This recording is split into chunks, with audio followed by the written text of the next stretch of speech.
This is a Noveske Afghan.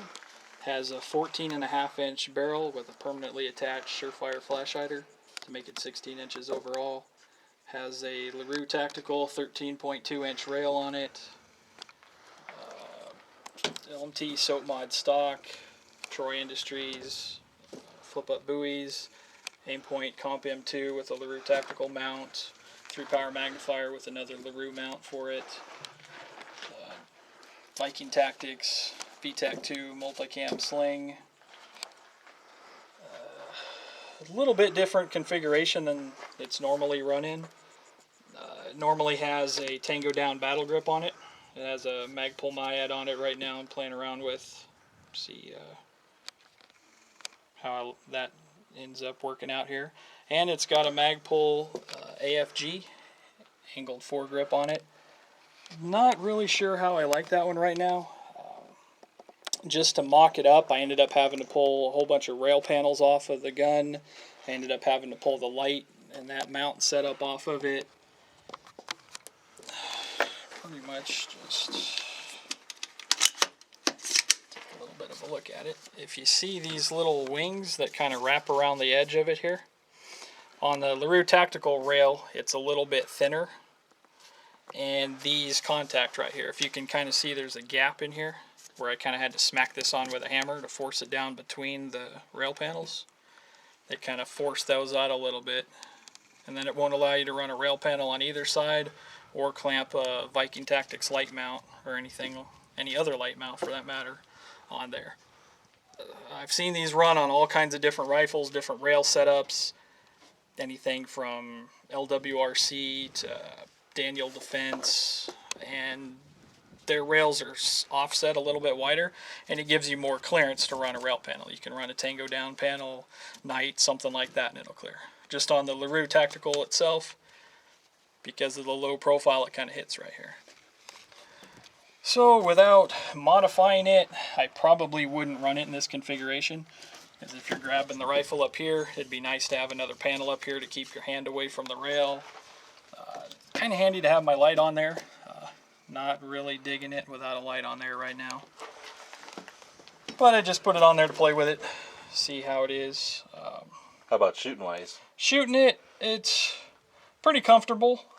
A lot of people kind of hold them back here and shoot, but I keep feeling my hand kind of slipping, even with tension in on the finger groove right there. So I end up wrapping my index finger around the front. Let's see if you can see it there, just around the front, and then putting tension back on that. And it seems to work really well. Seems like there would be a lot of wasted space back here without it though. So, I'll run it for a little while maybe, shoot it some more, see how I like it.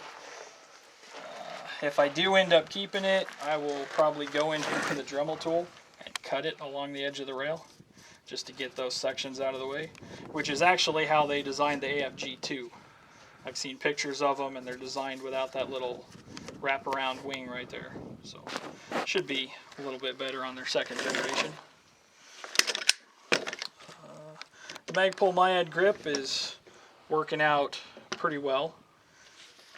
The reason I did it on this ambidextrous safety here, just when you flip it down, it tends to go straight into your knuckle there, unless you kind of like come up off of it, flip it, and then come back down.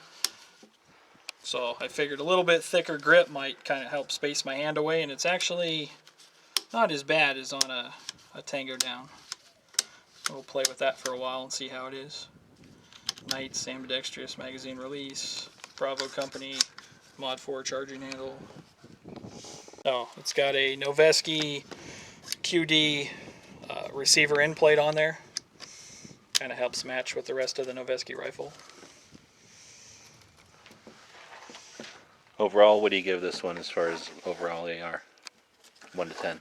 On a 1 to 10, I'd say it's probably, well, in the configuration it's in without the light and everything, I'd probably give it about an 8 or so.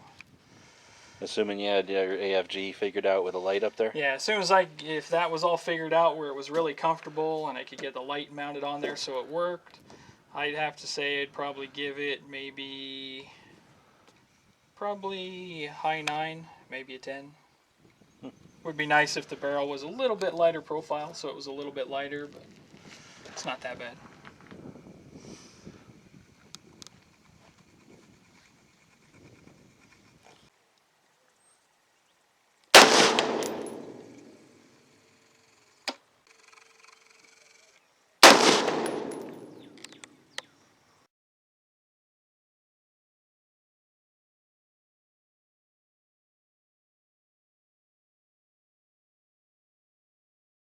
The guys and gals of GunWebsites.com encourage you to take a CCW class every year, practice at least once a month, and carry every day. Thanks for watching GunWebsites.com.